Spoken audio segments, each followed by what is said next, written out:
मैं जिम्मेदारी के साथ आपसे कह रहा हूं, और जो लोग बैठकर ये आजकल तो हर आदमी साइंटिस्ट बन चुका है, नहीं कहां जीतते, होगा खत्म होगा।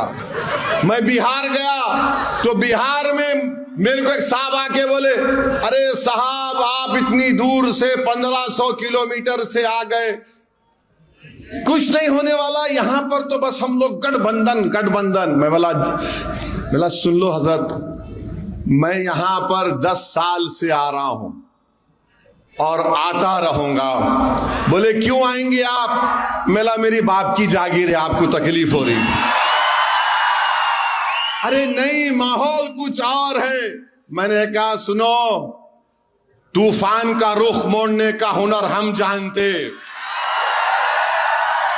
बिजली और आंधियों में चिराग जलाने का हुनर हमने सीख लिया। और मैंने कहा आप अपना नंबर दो या मेरा नंबर रख लो, जब बिहार के इंतखाबी नतीजे आएंगे तो मैं तुमको फोन करूंगा या तुम फोन करके मुझसे माफी मांग लेना। बोले किस बुनियाद पर कह रहे हो तुम असदुद्दीन ओवैसी कि बिहार में तुम्हारे एमएलए कामयाब होंगे? मैंने उनसे पूछा तुम किस बुनियाद पर बोल रहे हो? तो उन्होंने कहा मैं फिर के बोल रहा हूं। मैंने कहा तुम में और मुझ में फर्क यह है कि मैं रब्बे कायनात पर कसम खा के भरोसा करके बोल रहा हूं कि हम जीतेंगे इंशाअल्लाह ताला, और जीत अल्लाह हमको देने वाला। तो मेरे अजीज दोस्तों और बुजुर्गों, अपने हौसलों को बुलंद रखो, अपने हौसलों को बुलंद रखो।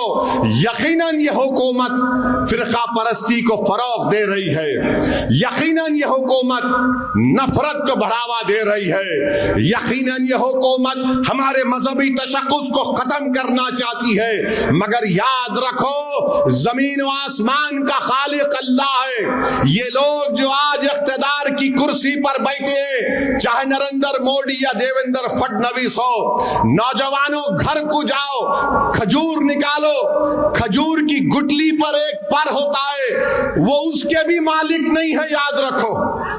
वो जो खजूर की गुटली में पर होता है ना, उसका मालिक भी अल्लाह है, याद रखो।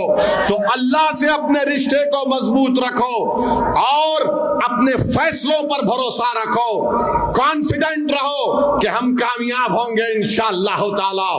भारत को अगर मजबूत बनाना है, भारत को अगर सुपर पावर बनाना है, भारत को अगर चीन के सामने ताकतवर तरीके से खड़ा करना है, तो ये उसी वक्त मुमकिन होगा जब भारत की अक़लियत से इंसाफ भी होगा और भारत की अक़लियत की एक सियासी लीडरशिप होगी।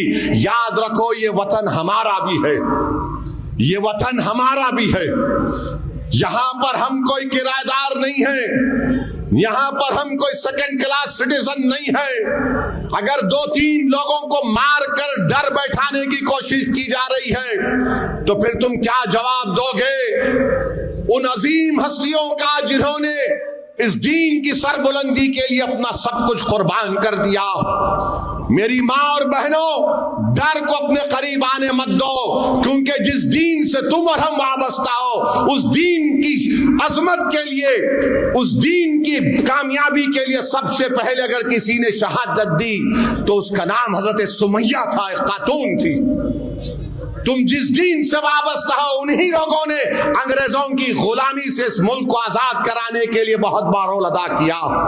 अगर आज हमारे बच्चों को जेलों में डालकर कोई समझ रहा है कि हुक्मरान हो, तो वो लोग पागल हैं। काला पानी की सजा काटने वालों में बहुत बड़ी तादाद मुसलमानों थी अंग्रेजों के खिलाफ। तो अपनी तारीख को याद रखो और हिम्मत और हौसले को बुलंद रखो।